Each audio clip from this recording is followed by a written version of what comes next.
नमस्कार दोस्तों, स्वागत है आपका IAS अकेडमी में। और CRPC का यह नेक्स्ट वीडियो है। हम लोग अध्याय 3 के धारा 6 से 11 तक कर रहे हैं, तो उसी में ये नेक्स्ट पार्ट है। चलिए स्टार्ट करते हैं।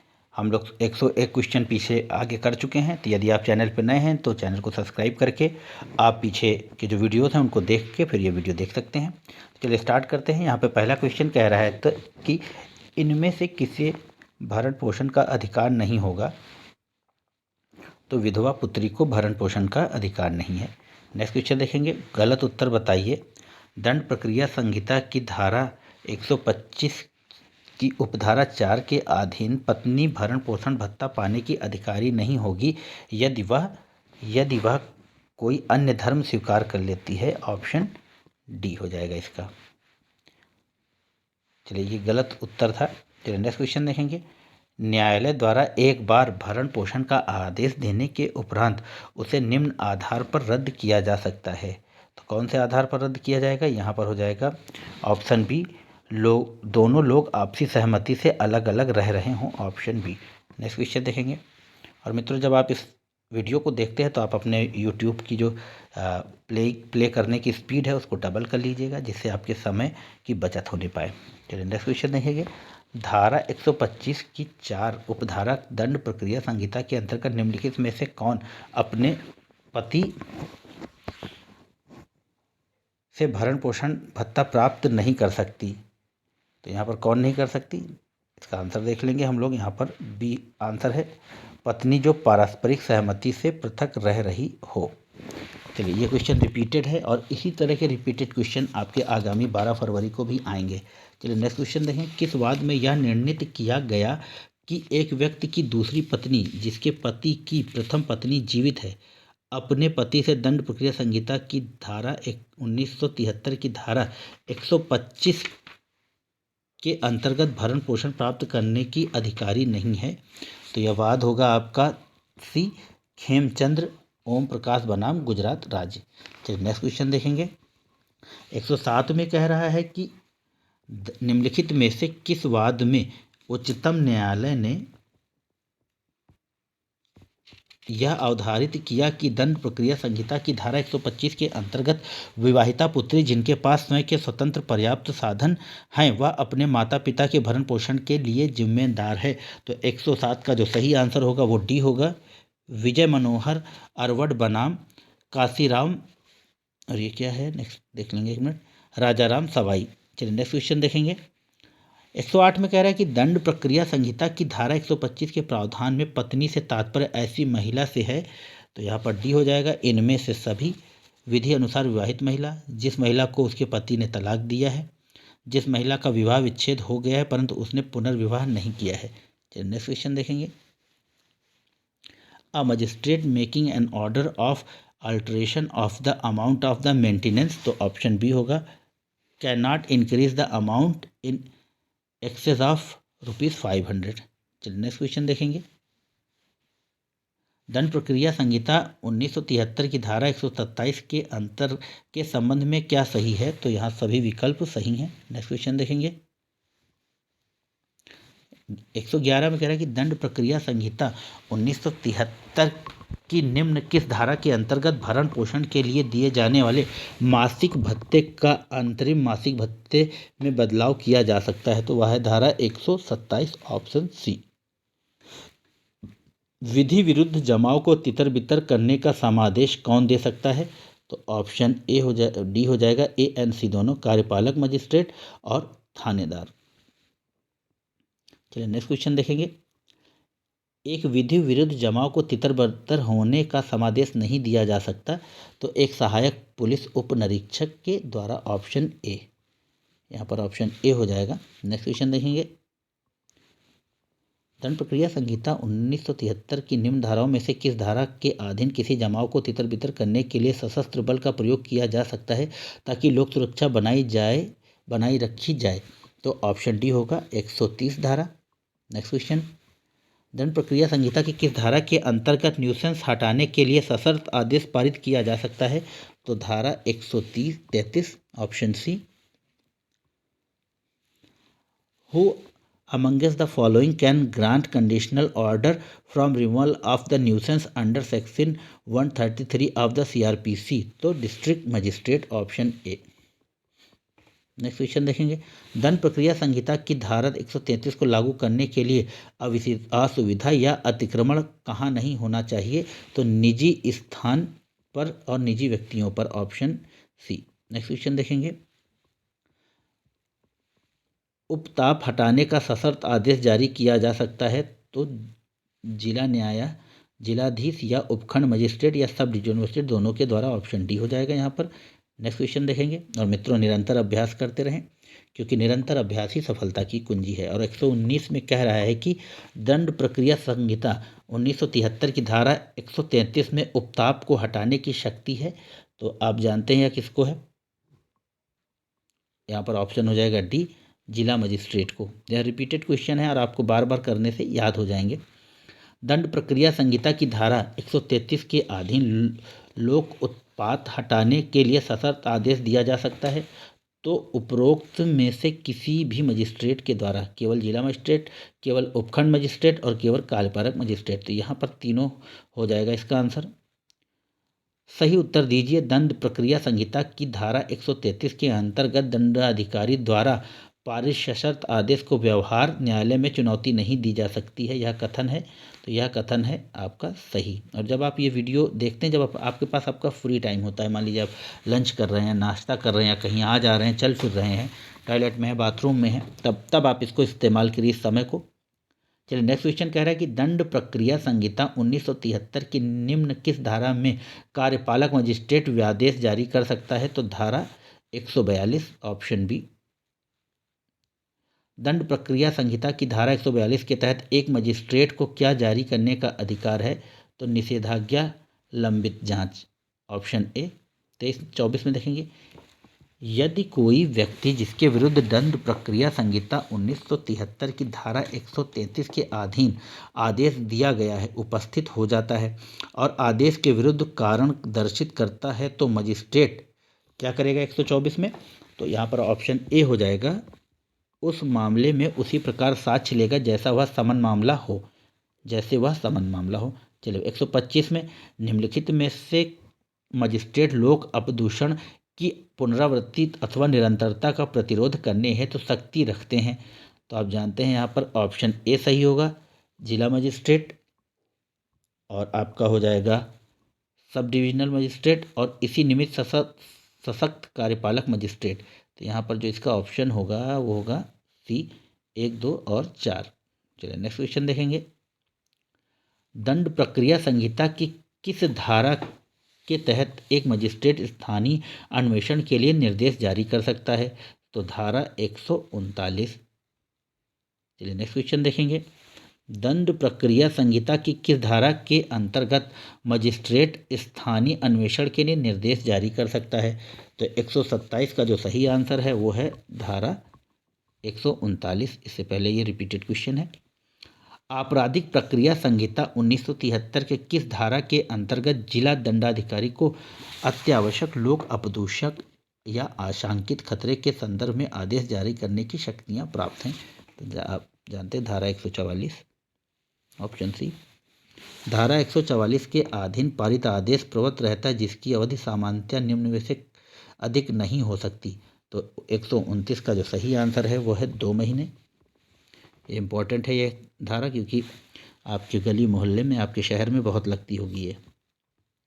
चलिए 130, दंड प्रक्रिया संहिता की धारा 144 के अंतर्गत आदेश की वैधता होती है? तो आप जानते हैं 2 माह, ऑप्शन सी। नेक्स्ट क्वेश्चन, एक एसोसिएशन द्वारा मार्ग के एक व्यस्त संगम पर स्थापित एक विशाल पोस्टर बैनर यातायात में व्यवधान पैदा कर रहा है। निम्न में से कौन सूचना प्राप्त होने पर भारतीय दंड प्रक्रिया संहिता के अंतर्गत प्रक्रिया प्रारंभ कर ऐसे बैनर पोस्टर को हटा सकता है?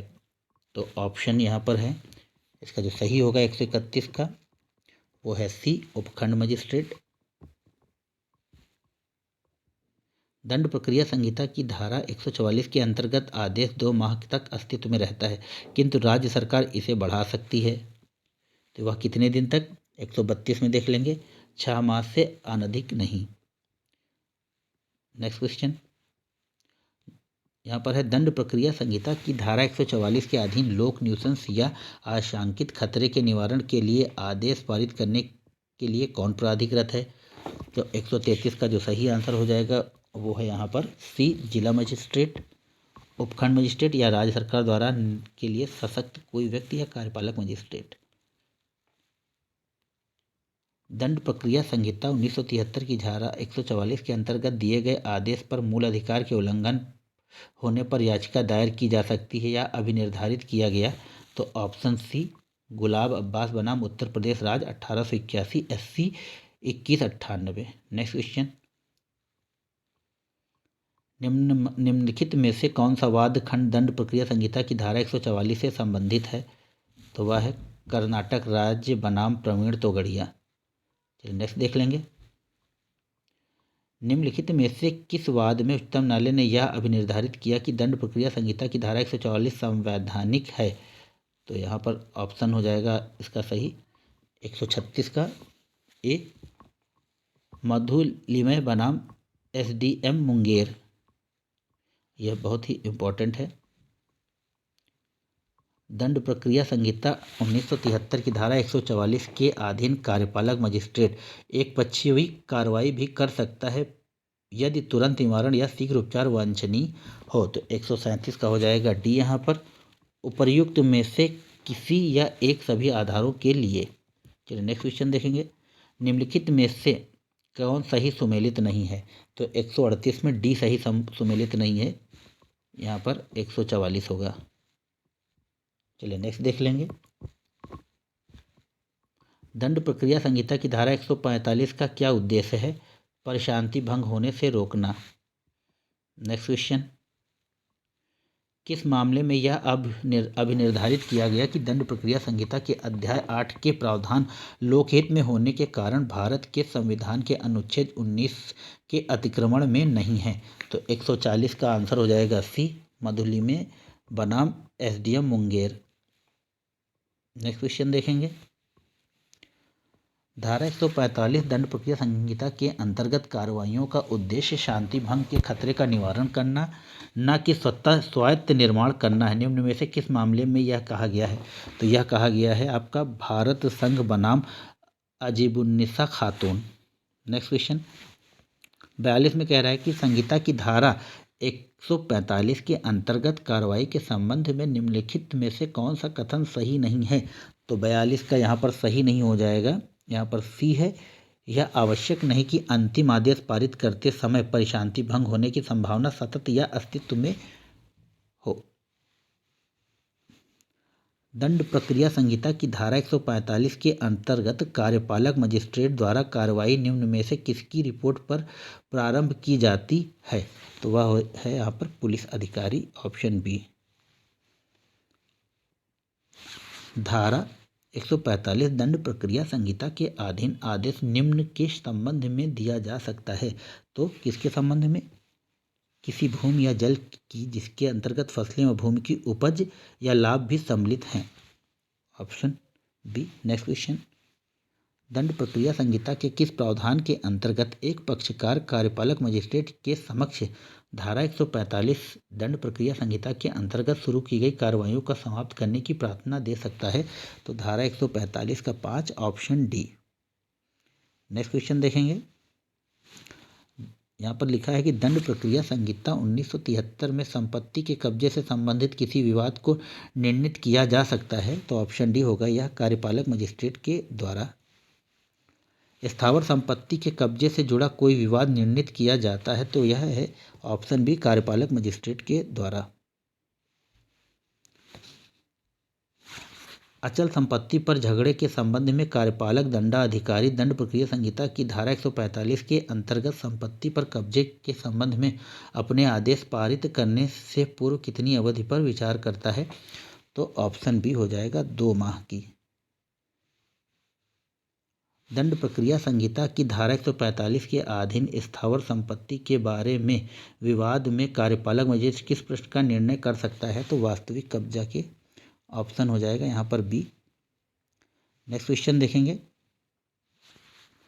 दंड प्रक्रिया संहिता की धारा 146 की उपधारा 1 के अंतर्गत मजिस्ट्रेट विवाद की विषय वस्तु को कुर्क कर सकता है यदि, तो यहाँ पर ऑप्शन हो जाएगा इसका 150 का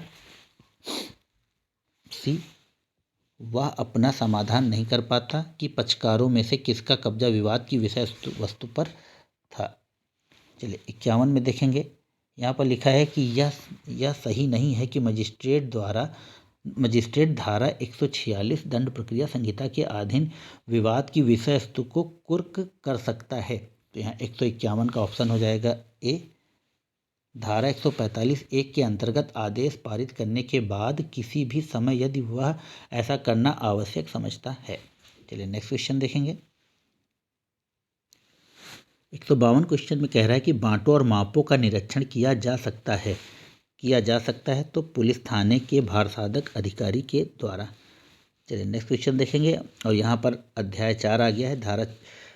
अध्याय 4 12-24 धारा 154 से 327 तक। जल्दी इस अध्याय को भी हम निपटाएंगे। चलिए नेक्स्ट क्वेश्चन देखेंगे, यहाँ पे पहले से शुरू हो रहा है। तो दंड प्रक्रिया संहिता 1973 की निम्न किस धारा में प्रथम सूचना रिपोर्ट की सांविधिक परिभाषा दी गई है? तो परिभाषा ही नहीं दी गई है, इस क्वेश्चन की व्याख्या भी पढ़ लेंगे। प्रथम सूचना रिपोर्ट यानी कि FIR की सांवैधिक परिभाषा दंड प्रक्रिया संहिता में नहीं दी गई है। धारा 154 में संज्ञेय मामलों में प्रथम सूचना रिपोर्ट के बारे में प्रावधान दिया गया है। इसे संज्ञेय मामलों में इत्तला देना कहते हैं। चलिए नेक्स्ट क्वेश्चन देखेंगे कि दंड प्रक्रिया संहिता की धारा 154 के अधीन प्रथम सूचना रिपोर्ट दी जा सकती है। तो यह दी जा सकती है केवल संज्ञेय अपराध के संबंध में। 2 नंबर क्वेश्चन कह रहा है कि दंड प्रक्रिया संहिता की धारा 154 के अधीन प्रथम सूचना रिपोर्ट दी जाती है तो केवल संज्ञेय अपराध के संबंध में, ऑप्शन सी। नेक्स्ट क्वेश्चन देखेंगे, प्रथम सूचना रिपोर्ट निम्नलिखित में से किस धारा के अंतर्गत लेखबद्ध की जाती है? तो धारा 154, ऑप्शन सी। नेक्स्ट क्वेश्चन देखेंगे, दंड प्रक्रिया संहिता के अनुसार संज्ञेय अपराध होने की प्रत्येक संसूचना हस्ताक्षरित की जाएगी तो सूचना देने वाले व्यक्ति के द्वारा, ऑप्शन ए। नेक्स्ट क्वेश्चन देखेंगे, गलत उत्तर बताइए। तो यहाँ पर इसे सदैव लिखित होना चाहिए। इसका थोड़ा सा एक्सप्लेनेशन पढ़ लेंगे हम लोग कि दंड प्रक्रिया संहिता की धारा 154(1) के अंतर्गत किसी संज्ञेय अपराध के संबंध में थाने के भारसाधक अधिकारी को दी गई सूचना को प्रथम अवसर पर होना चाहिए, परंतु इसका लिखित होना आवश्यक नहीं। इसे मौखिक रूप से भी दिया जा सकता है जिसे लेखबद्ध कर लिया जाएगा। चलिए 6 नंबर में देखेंगे, परंतु कि किसी स्त्री द्वारा जिसके विरुद्ध भारतीय दंड संहिता की धारा 376 के अधीन अपराध किए जाने की इत्तला दी जाती है तो ऐसी इत्तला किसी महिला पुलिस अधिकारी द्वारा अभिलिखित की जाएगी अतः स्थापित किया गया भारतीय दंड संहिता संशोधन अधिनियम 2013 में।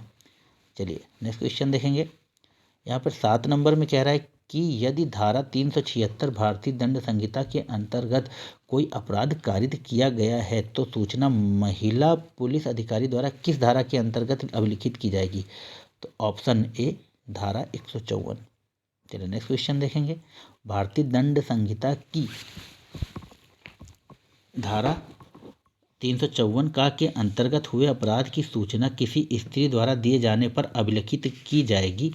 तो यहाँ पर 8 का जो सही आंसर होगा वो है यहाँ पर डी, किसी महिला पुलिस अधिकारी के द्वारा। नेक्स्ट क्वेश्चन देखेंगे, निम्नलिखित में से कौन प्रथम सूचना रिपोर्ट का आवश्यक तत्व नहीं है? तो 9 का जो सही आंसर हो जाएगा, यह सूचना किसी अपराध से संबंधित हो सकती है चाहे वह संज्ञेय हो या असंज्ञेय।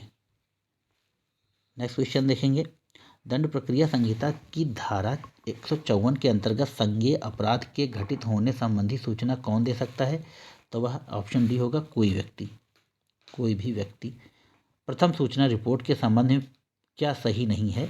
तो यह सही नहीं है, ऑप्शन डी कि यह संज्ञेय अपराध और असंज्ञेय अपराध दोनों मामलों में दर्ज की जाती है। तो क्या केवल संज्ञेय अपराध में दर्ज की जाती है, असंज्ञेय या नॉन कॉग्निजेबल अपराध में नहीं।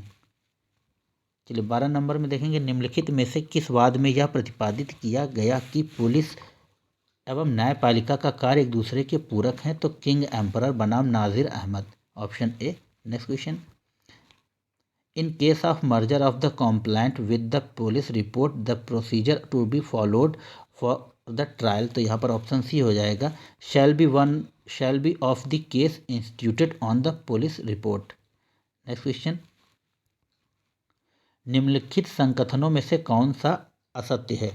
तो 14 नंबर में देखेंगे असत्य है सी वाला, असंज्ञेय मामले के कारित करने के संबंधित एक सूचना चाहे मौखिक हो या लिखित थाने के भार साधक अधिकारी को दी जाती है, प्रथम सूचना प्रतिवेदन होती है। तो यहाँ पर असंज्ञेय के अपराध में लिखित की आवश्यकता नहीं, आप मौखिक भी दे सकते हैं। चलिए नेक्स्ट क्वेश्चन देखेंगे, संज्ञेय अपराध के किए जाने से संबंधित इत्तला के संदर्भ में निम्नलिखित में से कौन सा कथन सही है? तो ऑप्शन डी, सूचना की प्रतिलिपि सूचना देने वाले को निःशुल्क नहीं दी जा सकती, ऑप्शन डी। प्रथम सूचना प्रतिवेदन के संबंध में कौन सी बात सही नहीं है? तो यहाँ पर ऑप्शन सी सही नहीं है, उसका उपयोग किसी भी उद्देश्य के लिए पूर्व कथन के रूप में नहीं किया जा सकता। नेक्स्ट क्वेश्चन, निम्नांकित पर विचार कीजिए। ऑप्शन ए यहाँ पर प्रथम है कि प्रथम सूचना रिपोर्ट अपराध कारित होने की सूचना मात्र है। दो कह रहा है कि प्रथम सूचना रिपोर्ट अपने आप में सारभूत साक्ष्य है, तो यहाँ पर ए सही किंतु आर गलत है, या सेकेंड नंबर का गलत है। एफआईआर के बारे में कौन सा कथन सही है? तो यह एक ठोस सबूत नहीं है और यह कथन सही है। नेक्स्ट क्वेश्चन देखेंगे, यदि किसी थाने का भार साधक अधिकारी एफआईआर दर्ज करने से इनकार कर देता है तो दंड प्रक्रिया संहिता की धारा 154 के अनुसार एफआईआर का सार किसे भेजना चाहिए? तो वह पुलिस अधीक्षक को, ऑप्शन बी। यहाँ पर लिखा हुआ है कि निम्नलिखित में से कौन से ठीक से सुमेलित नहीं है? तो ऑप्शन डी, एक से अधिक अपराधों के लिए विचारण 218, बाकी ये देख लेंगे। संज्ञेय मामले की इत्तिला 154 में, मजिस्ट्रेट द्वारा गिरफ्तारी 44 में, आरोप की अंतर्वस्तु 211 में, तो 218 में भी देख लेंगे। दंड प्रक्रिया संहिता की धारा 218 सुभिन्न अपराधों के लिए आरोप से संबंधित है। चलिए नेक्स्ट क्वेश्चन देखेंगे, क्या विधि के अंतर्गत एक ही घटना से संबंधित दो प्रथम सूचना प्रतिवेदनों पर आधारित अनुसंधान अनुयोज्य हैं? तो ऑप्शन डी, पूर्व अवसर पर धारा 173(2) के अंतर्गत प्रतिवेदन अग्रेषित करने के बाद नहीं। नेक्स्ट क्वेश्चन देखेंगे, निम्नलिखित में से कौन सा सही सुमेलित है? तो 22 का जो सही आंसर हो जाएगा यहाँ पर है वो ए, संज्ञेय मामलों में इत्तिला, आप जानते हैं धारा 154। नेक्स्ट क्वेश्चन देखेंगे, निम्नलिखित में से कौन सा वाद प्रथम सूचना रिपोर्ट पर एक दिग्दर्शक वाद है? तो जो यहाँ पर वाद है वो ललिता कुमारी बनाम उत्तर प्रदेश राज्य, ऑप्शन ए। नेक्स्ट क्वेश्चन देखेंगे, निम्नलिखित में से मामले में उच्चतम न्यायालय ने हाल ही में एक एफआईआर दर्ज होने के 24 घंटे के भीतर इसकी कॉपी ऑनलाइन अपलोड करने का निर्देश दिया है? तो youth bar association of India बनाम भारत संघ, ऑप्शन बी। कार के द्वारा एक असंज्ञेय अपराध की सूचना देने पर थाना प्रभारी ने उसका सारांश किया, तत्पश्चात उसने निम्न कार्रवाई की थाना प्रभारी का कौन सा कार्य विधि सम्मत था? तो 25 का जो सही आंसर है यहाँ पर हो जाएगा डी, उसने का को दंडाधिकारी के पास पहुँचने के लिए निर्देशित किया। चलिए नेक्स्ट क्वेश्चन देखेंगे, असंज्ञेय अपराध के अन्वेषण की अनुमति दी जा सकती है? तो ऑप्शन सी है, उस अपराध के विचरण का क्षेत्राधिकार रखने वाले मजिस्ट्रेट के द्वारा। नेक्स्ट क्वेश्चन, दंड प्रक्रिया संहिता 1973 के अधीन अन्वेषण की निम्न में से 27 नंबर का पढ़ लेंगे, निम्न में से किसे कहा जाएगा? तो यहाँ पर प्रथम इत्तला सूचना को।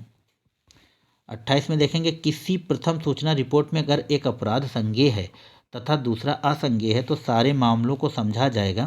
तो 28 का जो सही आंसर होगा यहाँ पर ए, संज्ञेय। 29 नंबर में देख लेंगे कि निम्नलिखित में से कौन मजिस्ट्रेट के आदेश के बिना भी संज्ञेय मामलों में अन्वेषण कर सकता है?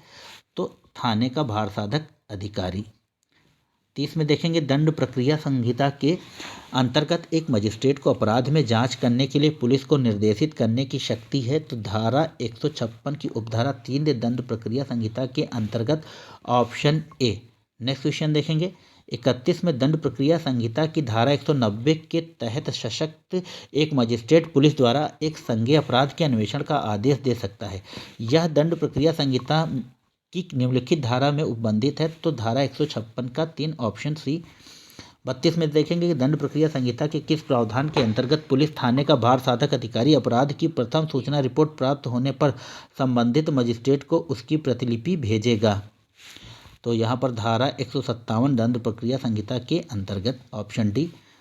33 देख लेंगे कि दंड प्रक्रिया संहिता 1973 के अंतर्गत बलात्कार की पीड़िता पर बलात्कार की सूचना देने पर कौन लेखबद्ध करेगा। तो यहाँ पर होगा डी, महिला पुलिस अधिकारी या कोई महिला अधिकारी। नेक्स्ट क्वेश्चन, दंड प्रक्रिया संहिता की धारा 159 के तहत मजिस्ट्रेट को शक्ति प्राप्त है। तो या तो ए या तो बी, यानी कि प्रारंभिक जांच धारण करने के लिए किसी भी मजिस्ट्रेट को तैनात कर सकता है या जो उसके अधीनस्थ हों। पुलिस द्वारा अन्वेषण के लिए निर्देश दे सकता है।